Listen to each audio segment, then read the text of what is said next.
നമുക്ക് ഇടിച്ചക്ക കിട്ടാൻ തുടങ്ങി. നമുക്കിന്ന് രുചികരമായ വറുത്തരച്ച ഒരു ഇടിച്ചക്ക സാമ്പാർ ആയാലോ ഇന്ന്. തിളച്ച വെള്ളത്തിലേക്ക് മഞ്ഞൾപ്പൊടിയും ഉപ്പും ഇട്ട് അരിഞ്ഞു വെച്ച ഇടിച്ചക്ക അതിലിട്ട് വേവിക്കാം.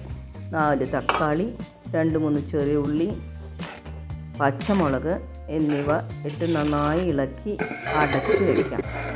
നന്നായി വെന്തതിന് ശേഷം വേവിച്ച് വെച്ച പരിപ്പ്, ഒരു നെല്ലിക്ക വലുപ്പത്തിലുള്ള പുളി പിഴിഞ്ഞത് ഒഴിക്കാം.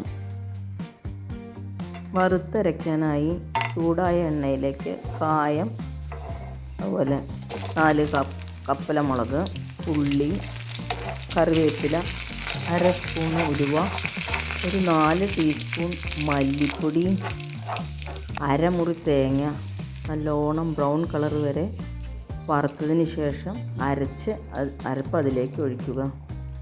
ഇത് നല്ലോണം തിളച്ചതിന് ശേഷം നമുക്ക് കടുക് പൊട്ടിക്കാം.